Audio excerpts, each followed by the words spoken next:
আহ, একটা কথাই বলবো যে উপালি নিজে তো অসম্ভব গুণী এবং গায়িকা অনেকেই হয়, সুরকার অনেকেই হয়, কিন্তু উপালির যে সৃষ্টি করার একটা ক্ষমতা আছে, ও ক্রিয়েটার একজন, basically she is a creator, composer তো বটেই।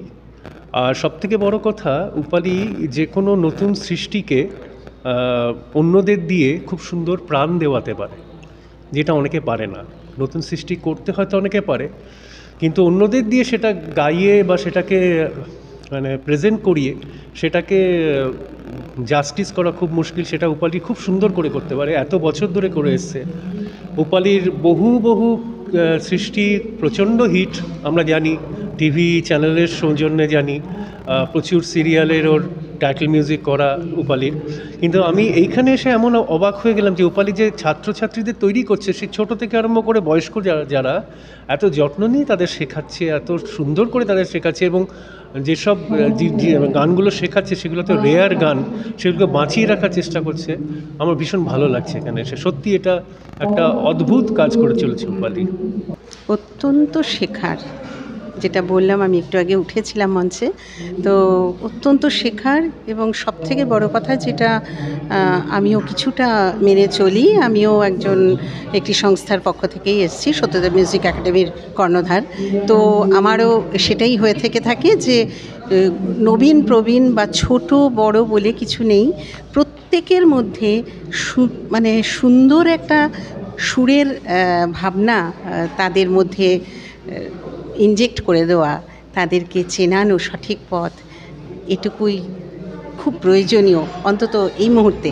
হ্যাঁ, তো সেটা সত্যিও দক্ষতার সাথে কাজ করছে। এবং শুধু তাই নয়, আমি যেটা ভীষণভাবে ওকে মানে কাছে টেনেছি যে কারণে, সেটা হলো বাংলা মৌলিক গান নিয়ে কাজ করার প্রয়াস, যেটা খুব দুরূহ আমিও করে চলেছি। তো ট্র্যাডিশনাল গান তো আছেই, তার সাথে যে বাংলা মৌলিক গান নিয়ে কাজ করার যে একটা এটা তো একটা কি বলবো, মানে একটা দুঃসাহস আর কি। সাধারণত আমরা কণ্ঠীদের গানই করে থেকে থাকি বেশিরভাগ, সেখানে দাঁড়িয়ে এইভাবে সৃষ্টি মানে অসামান্য মানে কম, ওর সম্বন্ধে বলতে গেলে মানে কমই বলা হয়ে যাবে। তো আমার খুব ছোট্ট আমার অত নেই, আমি একটু গান টান করি, আমার বাবার সৃষ্টি নিয়ে লড়াই করছি, এবং বহু গুণী ব্যক্তিদের দিয়েও, যেমন শিল্পীদের দিয়েও যেমন গান রেকর্ড করি বা সব কিছু বিভিন্ন অনুষ্ঠানে গাওয়াই, ঠিক তেমনি হয়তো তাদের প্রচার প্রসার কম, কিন্তু তাদের নিয়েও আমি কাজ করি। এবং উপালিও আমারই একটি স্টুডিও আছে, এডিট ফর স্টুডিও ছেলের, সেখানে প্রথম বাণিজ তার শ্যুট হয়। অপূর্ব, মানে তাতে আমি দেখে মোহিত হয়ে যাই, তারপরেই ওর সাথে আমি যোগাযোগ করি।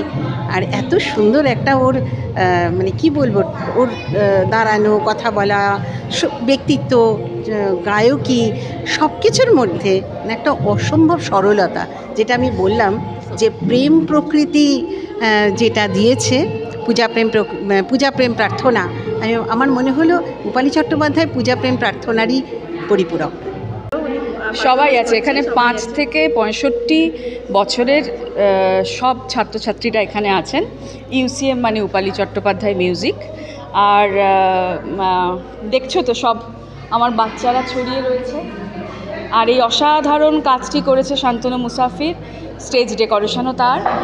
আমরা আজকে সম্বর্ধনা জানালাম বিশিষ্ট সমস্ত শিল্পীদের, জয়তী চক্রবর্তী, খেয়া চট্টোপাধ্যায়, কল্যাণ সেন বরাড়, দুর্বাদল চট্টোপাধ্যায়, বিভাবেন্দু ভট্টাচার্য, পার্থসারথী একলব্য, পারমিতা চট্টোপাধ্যায়, মধুমিতা বসু, চন্দ্রাবলী রুদ্র দত্ত, সবাই।